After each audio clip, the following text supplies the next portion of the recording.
السلام عليكم ورحمة الله وبركاته. الله أكبر الله أكبر الله أكبر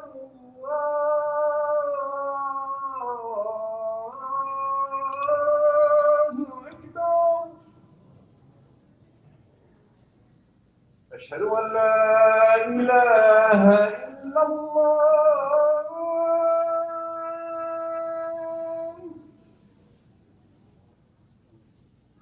أشهد أن لا إله إلا الله.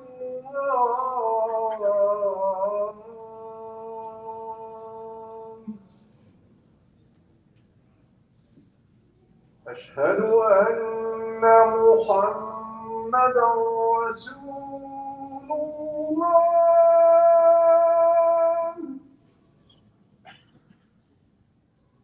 أشهد أن محمدًا رسول الله.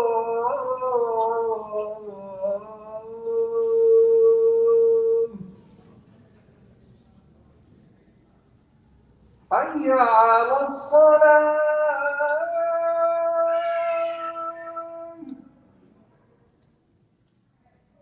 حي على الصلاة.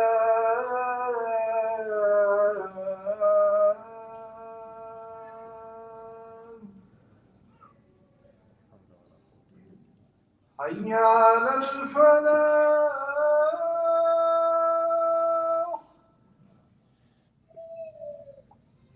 حي على الفلاح.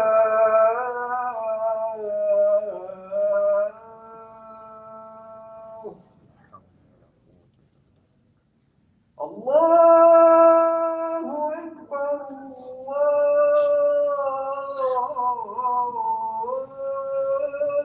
أكبر. لا إله إلا الله.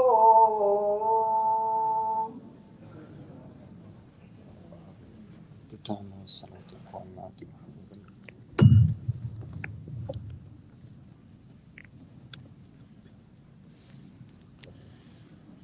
بسم الله والحمد لله والصلاة والسلام على رسول الله وعلى آله وصحبه ومن والاه أما بعد فأعوذ بالله من الشيطان الرجيم بسم الله الرحمن الرحيم قال تبارك وتعالى يا أيها الذين آمنوا اتقوا الله حق تقاته ولا تموتن إلا وأنتم مسلمون رب اشرح لي صدري ويسر لي أمري واحلل عقدة من لساني يفقهوا قولي واجعل لي وزيرا من أهلي آمين يا رب العالمين. Before I can start today's khutbah, I just want to remind how beautiful our Sharia is, Islamic law. that recently, I'm pretty sure we all are aware of the mass shooting happened in Texas school. May Allah subhanahu wa ta'ala give beautiful patience to the family. Ameen ya Rab.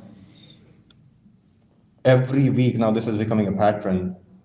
Last week it was in New York, and now it's in elementary school. And Allah subhanahu wa ta'ala knows in the future. May Allah subhanahu wa ta'ala protect all of us and our kids. Ameen ya Rab. You don't need to be a parent to feel what happened. Just if you have a sound heart, then you can relate. But as a parent, you can relate more. Those who have kids in around that age, that you're sending your kids and not coming back. So may Allah subhanahu wa ta'ala give them beautiful patience. Ameen ya Rab. This is actually the time to introduce to your fellow Americans at work, at school, in your conversations about the goal of Islamic law, aka Sharia. Some of them might be afraid of Sharia because they are wearing the glasses of Fox News. Ask them to remove those glasses and see Sharia. Sharia came to actually preserve 5-6 things, and one of those things is to preserve human life. Even if it comes at the restriction of freedom of bearing firearms, at least semi-automatic. And some countries have done it. It's not very difficult. Because this culture, oh, we are free, we have freedom. No, your freedom, individual freedom, can harm individuals or collectivity. So it needs to be restricted. And any sound-hearted person can relate to this. And for us in Sharia, we have priorities. One of the priorities, preserving the human life, protecting the human life, even if it comes on the restricting the freedom of the individual. Anyway, today's topic is actually more generic of a nature, but it might be related to this. And that is, it's a very sensitive topic. So I actually request you that before listening to today's khutbah, remove your all social biases. I will going to bring the discussion of social bias also, because otherwise you won't be able to understand or benefit from today's talk. And that is difference or fine line between American culture versus core values of Islam. This is extremely important, subhanAllah, because that difference, that fine line between the mainstream American culture and core Islamic values, which are constant, which are not variable, sometimes that fine line can get so blurred that masses can cross that, majority of Muslims can cross that without even knowing what's happening to them. So it's important for us to reevaluate the situation, to define that fine line so that we cannot cross, or at least our kids cannot cross that. And the reason why this topic is, I will just mention 3 things today. One is the disclaimers, why this topic is so complicated. Second, what this mainstream American culture does to your understanding of Quran and Sunnah with a few examples. And third, possible solutions from the Quran and Sunnah, inshallah. Why this topic is important and at the same time it's complicated to understand. There are 3 reasons which I could think of. One reason is because a large number of Muslims in America are either immigrant, and obviously we all are minority. We are not only immigrant, we are minority. So just like every other minority, we have 2 different concerns.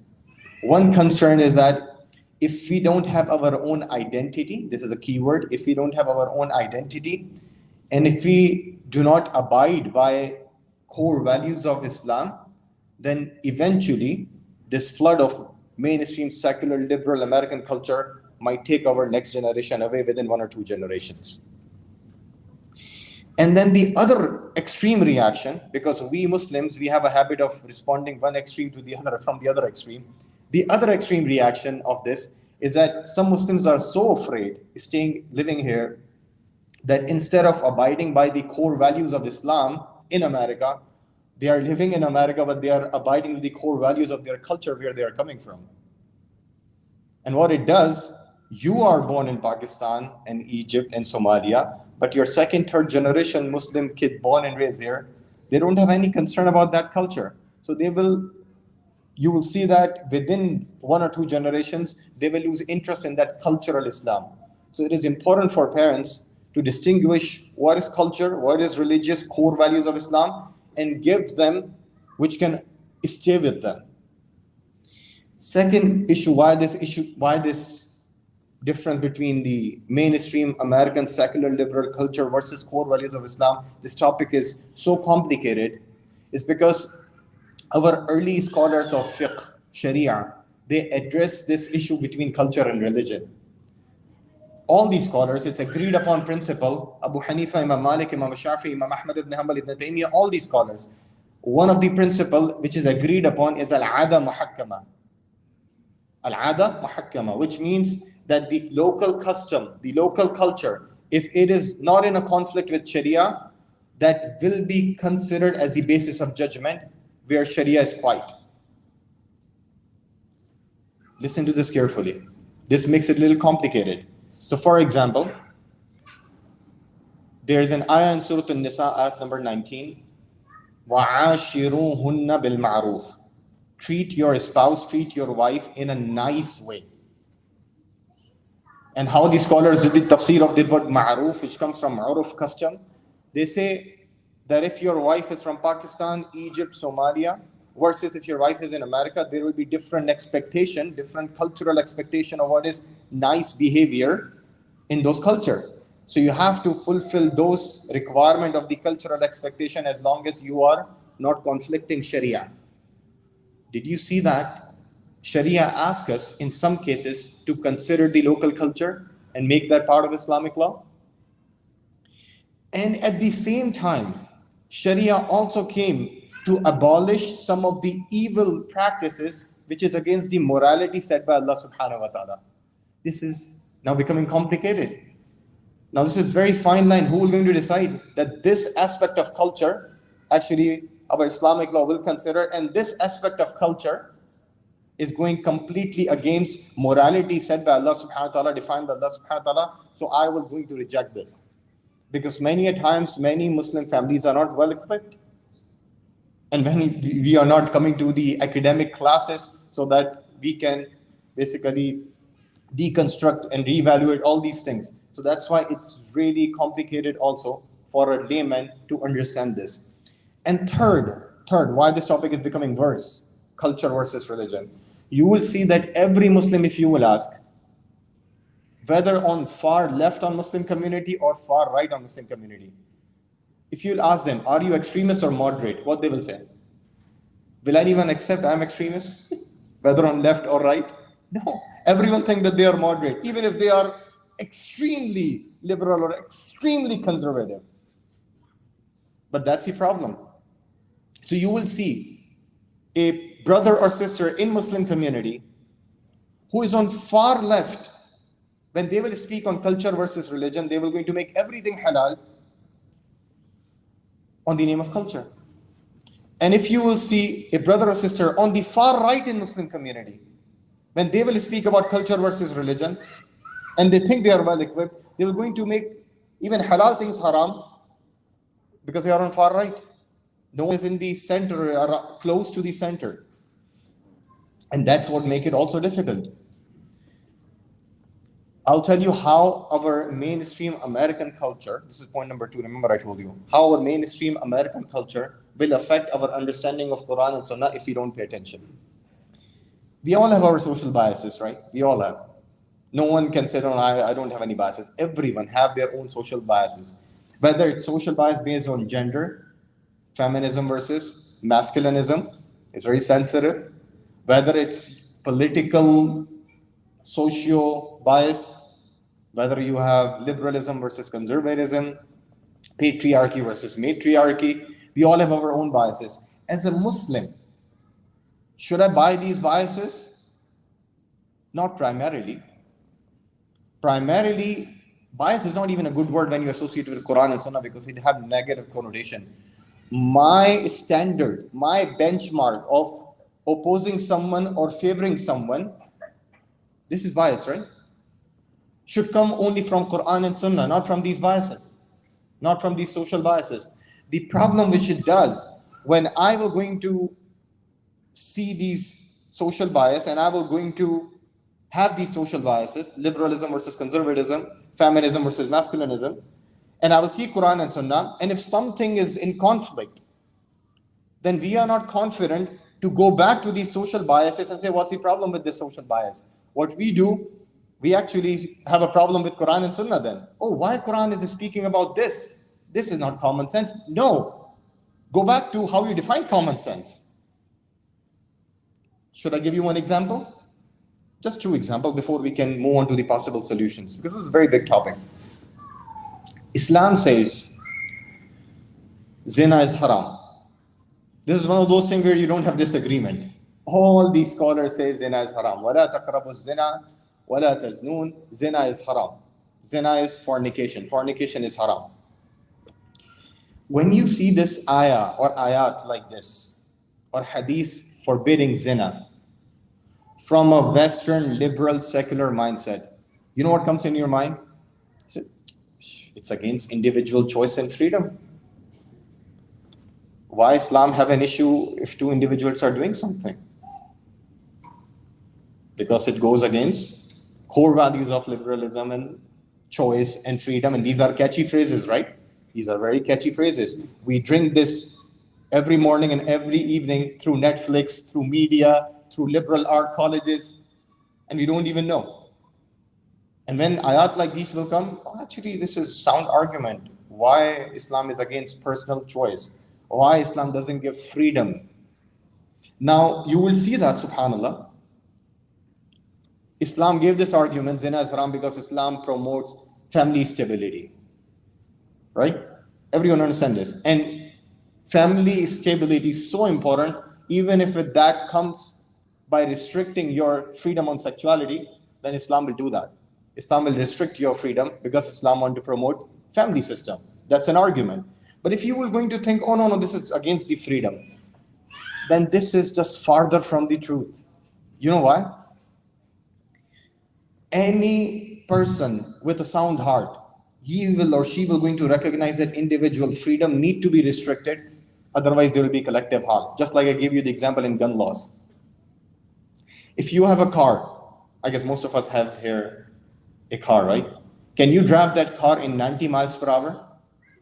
And if you do that, and if police will come, you got pulled over, can you say to the police, my car, my choice? Just like some people say, my body, my choice. Can we say this? You see, registration says Asif Hirani, I'm the owner, I can drive in 120 miles per hour. No, your freedom need to be restricted, because either you will harm yourself or harm others, right? And the same logic Islam applies in other forms of life, other aspects of life. What's the difference? Who will going to define how and when to restrict freedom? We say in Islam, it is Allah subhanahu wa ta'ala who is going to decide that benchmark. In this culture, we say it's people. And that's why there is variances, there is inconsistencies. That's the only difference. There's one more example how we can understand this in a better way. How our cultural, mainstream, liberal, secular understanding can infect or impact the definition or the values of Quran and Sunnah. The case of abortion in American politics, it's very sensitive these days, right? It's extremely sensitive. This usually is surrounded by intense emotion, which clouds an impartial inquiry into the truth. Because it's so sensitive, people are emotional. And because we Muslims, we don't know what does Islam say about this, about ijhab, about abortion. We tend to take either liberal or conservative policies. And we say, this is my religion says. And liberal says they have a complete right to abort anytime. Conservatives say it should be banned to abort a fetus. What does Islam say about this? And sometimes we say this because lack of knowledge, that Islam is actually geared towards liberalism, Islam is geared towards conservatism. And sometimes we say this because we want to seek attention. If you see, Islam gives such a balanced approach in this. Islam says by default, aborting a fetus is haram. Otherwise, society will become dysfunctional if this will be a normal practice. But there are cases, there are circumstances in the early phase of pregnancy, if there is a haja, pressing need, or durura, extreme necessity, then by consulting as scholars and good medical doctors in early phases, there are some exceptions that it is permissible. Did you see Islam did not take complete swing towards far left or complete swing towards far right?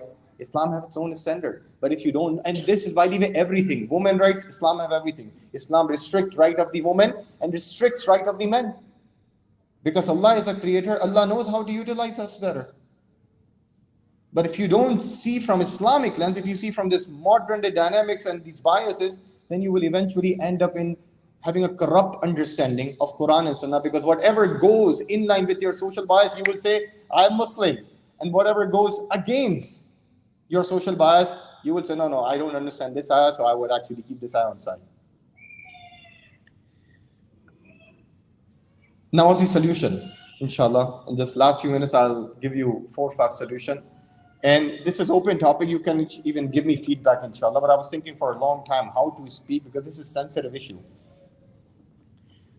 How not to cross the fine line between the culture and the core Islamic values.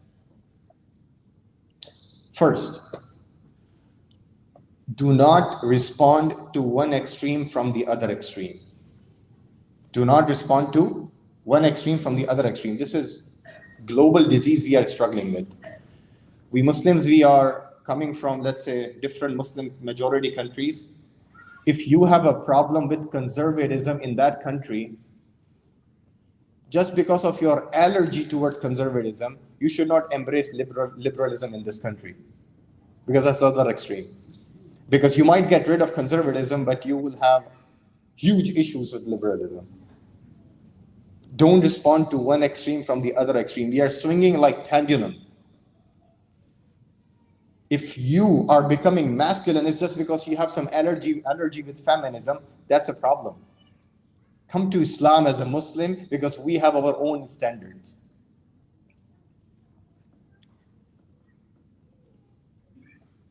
Second point, differentiate between American culture, which is secular liberal culture, versus core Islamic values, which are constant and not variable at all. And do not let it get blurry for your kids, especially for your kids. Sometimes this line between culture and religion can get blurry, even for the parents and adults, leave kids. And what it does, it will going to corrupt your understanding of Islam and how you are teaching your kids about Islam and your community about Islam. For example, if you see a Muslim named Brother Muhammad or Ahmad in a mainstream media, or a hijabi sister in a national news, and they are saying something completely haram by agreement of all the scholars, then we should be moderate enough. On one end, we should appreciate that this individual with hijab or with Muhammad Ahmad name, they are representing Islam, but at the same time, the harms which they are causing by normalizing this haram and by desensitizing that thing which they are considering to promote just to seek attention, even though that's haram and harmful for Muslims and for next generation. We should be able to distinguish that, because again, the problem is that we are not moderate. We swing like pendulum. And these issues are very emotional and sensitive. Third, and this is a swallow pill. This is a very hard pill to swallow. This is a very difficult pill to swallow. What this pluralistic liberal culture does to Muslims living in the West, especially in America, pluralistic culture, is that families who are affected by it, they or their next generation of kids are going to understand that all the religions are same. So we are worshipping Allah and considering Jesus as a prophet, and the person who is worshipping Jesus, we are same. You need to be a good human being only, that's it. And the one who is not believing in any religion, even he is good. That's it. You know what it does, these kinds of messages? Our next generation will come and they will say, if everyone is equal, why I need to restrict myself to haram halal thing? Because Islamic lifestyle is restricted. I'm not saying that we should not be kind. وَلَقَدْ كَرَّمْنَا بَنِي آدَمَ. We have to honor everyone, even though we disagree with them. But when it comes to religion, we know إِنَّ الدِّينَ عِنْدَ اللَّهِ الْإِسْلَامِ. The only religion, the only system of life acceptable in the sight of Allah is Islam. And that's why we are here, I guess. That's why our name is Hasib and Asif. And we are following Rasulullah ﷺ because we believe in this. So do not mix peaceful coexistence and pluralism with the entire sets of aqidah which we have. I will give you one example before I can end with last 2 points. If I'm not teaching my kids, if me and my wife, if we are not teaching our kids Urdu and Arabic at home, will they be ever able to speak Urdu and Arabic? But if we are not teaching English to them at home, will they speak English? Why? Why? Because the dominant language outside is English. So they will learn anyway. We need to teach them other languages, right? If I'm not teaching Islam, if my wife is not teaching Islam, then it's like if they are in the ocean without knowing the swimming. But if I'm not teaching this secular, mainstream, liberal, secular culture, guess what? That's a dominant culture outside. They will learn that anyway. And that, with hurricane, with strong winds, will take them away if I won't teach them Islam. It's like a flood at the time of Nuh alayhi salam. Even the tarbiyah of Nuh alayhi salam, but one of his sons didn't believe. Strong winds are coming. Every single day you will get hurricane. I have personally spoke to former Muslims and now atheists. And guess what? Some of them are graduates of Islamic school. I know at least 3 individuals who are Hafiz of the Quran and they left Islam. And guess what? One of them led Tarawih last year.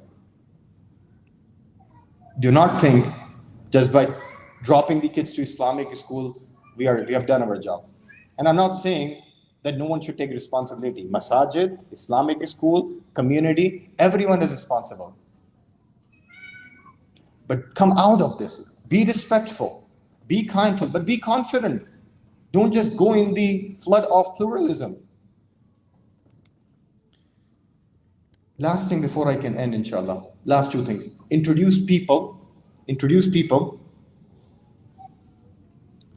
and your kids to real Islam. In terms of defending Islam, you should never use the strategy of changing the message. Message is the same. You can change your style.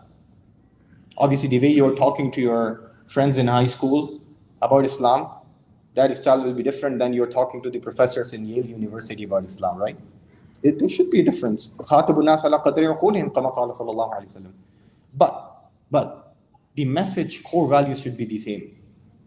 When someone asks you about these difficult questions, if you don't know, don't give them the answer which is actually playing in their territory. Because many times we just have a fear and we want to be nice and sound nice. We will actually harm Islam. You can still change your style, but keep the message as same. And do some homework how to respond to these questions instead of changing the message itself. Because Islam have a capability of answering all these spiritual, emotional, intellectual questions if answered properly. Your own cultural definition, whether conservative or liberal, might not have that. And the last thing before we can end, inshallah, identify priorities and your real issues. This is extremely, extremely, extremely important. Our issue right now, collectively, is that Islam is maghloob. Islam is overpowered. Even though we are more than 1 billion Muslims on the face of the earth, but whenever our young kid is sitting in the social sciences classes, they are not confident. Because Islam view is not the dominant view. There is a famous da'i, without taking his name, he spent more than 10 years in Medina. He came back and he said in one of the classes in university, in philosophy classes, and he says, I was in doubt. 10 years studying in Medina. So it's not about lack of traditional knowledge only. It's about how you think, how you see the world. So when we are talking to the fellow non-Muslims at work, at school, and this is the final advice before we'll end, inshallah, or when you are teaching your kid, because they need to have this interaction, you need to teach them. If you won't teach them, someone else will teach them. So it's better if it will come from you. how to answer some of these difficult questions. And for that, they need to know the answers first. So if a non-Muslim asks you about women rights, instead of taking a liberal approach or conservative approach, just take an Islamic approach before even you answer that. Be kind, but be confident. Be considerate, but be confident. Let me ask you why are you asking this question? What this modern, liberal, secular culture have given to the woman, let's compare this versus what Islam have given to the woman in the past. Let's compare that. Why do you see, ask them, why do you see victims in Ukraine but terrorists in Palestine? Why, when they both are defending their land? Why their inconsistency? So the problem is not with me. Problem is with you. You need to take out your glasses. Maybe you're wearing liberal glasses, Fox glasses, CNN glasses. You need to take that out so you can see things clearly, because it's getting blurred in your eyesight. Ask these questions. And for these questions, you need to be confident. If you are not confident, how can that confidence can transform into your kids? And eventually the entire generation will be lost. Go to Hope Cemetery. You will see the graves from 1865. Last week, me and some Muslim brothers saw that. We don't want that for us and our kids. This will be a big loss. I ask Allah subhanahu wa ta'ala to give us the ability to protect us and our kids and their faith, inshallah ta'ala. Ameen ya Rabbi.